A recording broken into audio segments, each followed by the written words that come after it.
never been a bestseller.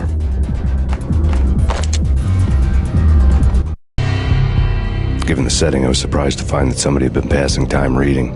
The paperback was entitled The Age of Murder and Storm. The blurb on the back mentioned Norse mythos and Ragnarok, the end of a Viking world with a terrible winter that covered the earth in ice, when vile crimes were rampant and all humanity lost.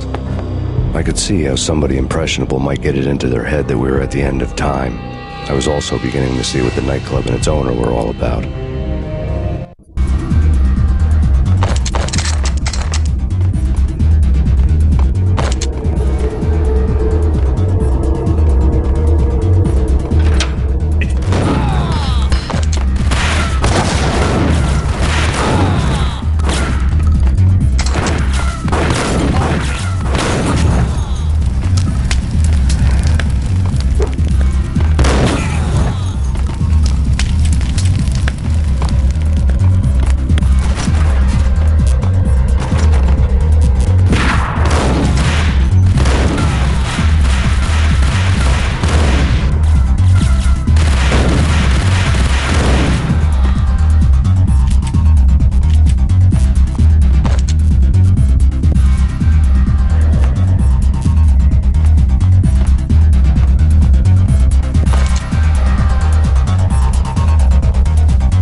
On the occult had been piled on the table. The room was stacked with light reading, such as Necronomicon, Witchcraft, and Paradise Lost. Old exotic titles like Malleus Maleficarum and De Umbrarum Reini Novum Portus. Books with pentagrams on their covers, all dealing with the occult and the infernal, lying between stacks of horror videos and a couple of Ouija boards. The only thing I could take seriously was the thought of Lupino taking it seriously. He had been spending a lot of time getting intimate with the guy downstairs.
backstage area led to Lupino's inner sanctum.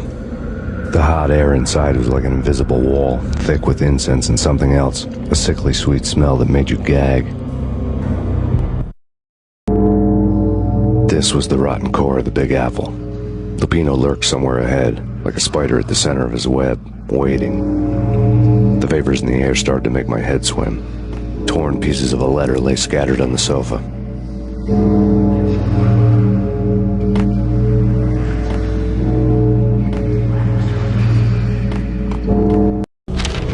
Punchinello had threatened Lupino in writing. The note had been torn to pieces, bloody fingerprints all over them. Don't want you to think that one of my boys is not playing with a full deck. Shape up, Jack. We are running a business here. I'd hate to send the trio to strong-arm you. The trio were the Don's notorious henchmen. It was obvious that Lupino hadn't been intimidated by the threat. Lupino's notes covered the table. Jack Lupino was crazy, all right. The table was scattered with notes of demented arcane nonsense written in rusty blood. A mishmash list of demons, devils, and dark gods evoked. Beelzebub, Asmodeus, Baphomet, Lucifer, Loki, Cthulhu, Lilith, Hela, blood given to you all. He was after that old Faustian deal. Your soul for power and fortune. Just sign on the dotted line with your blood. Lupino's notebook lay on the pedestal. Jack Lupino was crazy, all right. Mythic wolves, let loose to devour the sun and the moon. Lupino is the wolf. I'm Mr. Beast, the big bad Fenris wolf. I'm the end of the world man, wearing the flesh of fallen angels. After Y2K, the end of the world had become a cliché. But who was I to talk? A brooding underdog avenger alone against an empire of evil, out to right a grave injustice. Everything was subjective. There were only personal apocalypses. Nothing is a cliché when it's happening to you.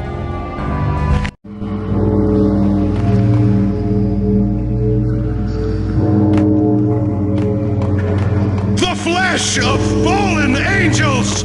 Come to me all! Astaroth, Beelzebub, Asmodeus, Baphomet, Lucifer, Loki, Satan, Cthulhu, Lilith, Hela!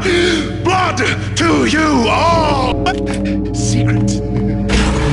The skin of reality. I've seen it. The corruption of flesh.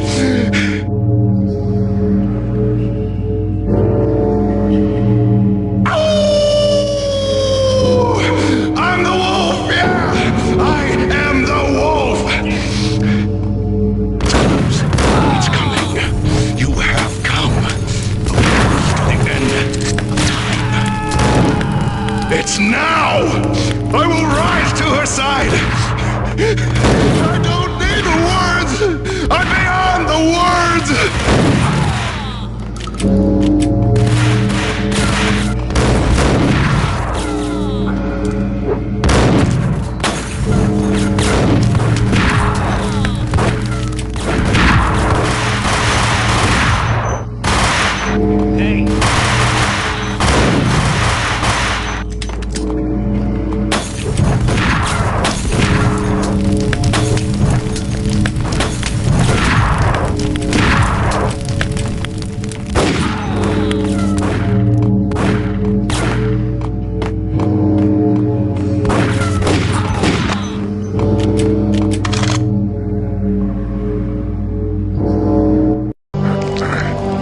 There'd have to be a catch in it somewhere, and this one was the Empire State Building of catches. Lupino was pumped up and dying to go 15 rounds with a mutant alligator. And then he started this spooky monkey talk, straight from a bad dream. Mine. I have tasted the flesh of fallen angels. I've tasted the devil's green blood. It runs in my veins. I've seen beyond a world of skin, the architecture of blood and bow and arrow. Death is coming! She is coming, and hell follows with her. This is the twilight winter. I am ready to be her son. Her time is now, and all who stand in her way must die!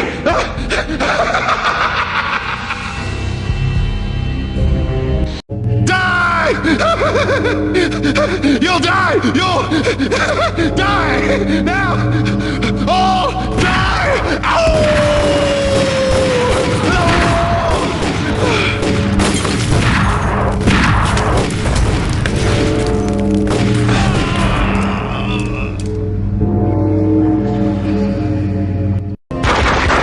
Pino finally went down. I wanted to make real sure he'd stay that way. V was a bad monster. Turned them into friggin' zombie demons from outer space. I think he's dead already. Huh? And that's when it happened. But dead or not, you've got the wrong guy. In stepped this knockout femme fatale holding a gun to my face. I returned the favor.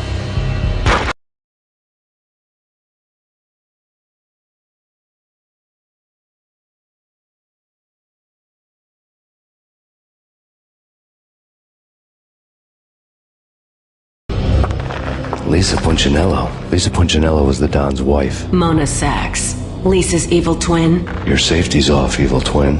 You might hurt someone with that gun of yours. Lisa's the damsel in distress. I'm the professional. I'd blow you away without batting an eye. Sure, and you can check out my credentials splattered all over this joint. Jack couldn't have framed you. Not the state he was in. We're after the same slime bag.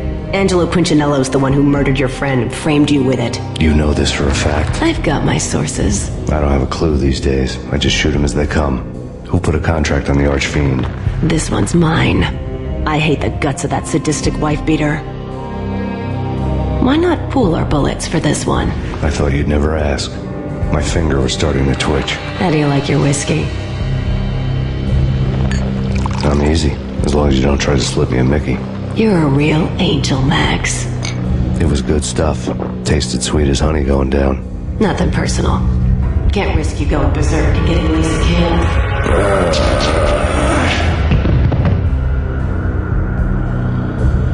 The nightmare was always the same.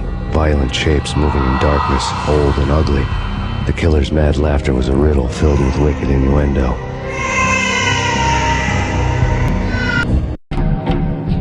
Somewhere, the baby was crying.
should have known it when we found you snoring next to Lupino's corpse.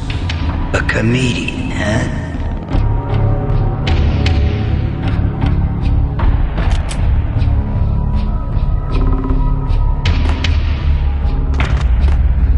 The pictures were filled with good old times.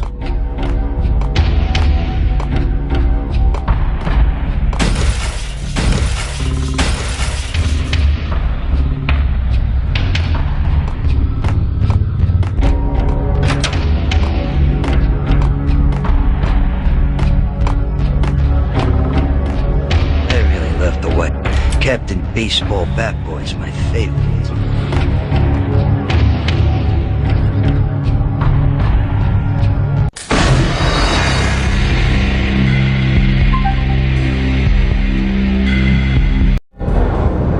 I woke up in a bad dream. My head felt 2 sizes too small for my brain. Max Payne, I envy your name.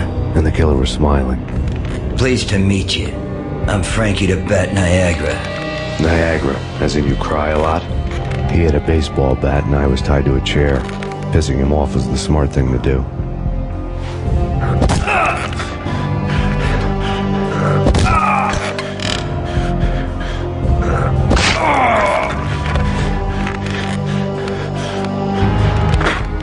Nothing wrong with a little laugh now and then. Take me, for example. I love to watch cartoons. Cartoon violence is a fascinating thing. Let's take a break. I need to take a leak and maybe grab a cold one at the bar. Don't worry. I'll be back to finish this off. And then, it's checkout time. You play, you pay, you bastard. He swaggered out, and the door clanged shut behind him, locks clicking into place. Everyone makes mistakes. Mine hadn't been to crack jokes about the goon with the bat. He'd have cracked my skull regardless. It hadn't even been to trust a girl with a gun. I had blindly gone after the first bad guy on my hit list when I should have been aiming further up the ladder, at the head of the Punchinello family. I couldn't bring myself to be pissed at Mona. Guess I had a soft spot for her pretty face.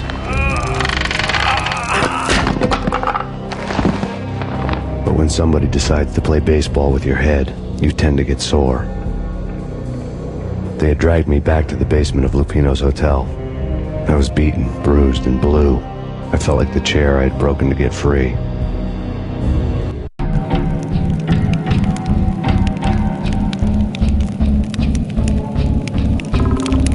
All I had was Niagara's bat, sticky with my own blood.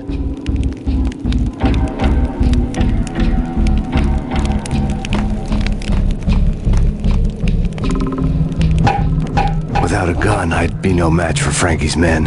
I'd have to play hide and seek with them.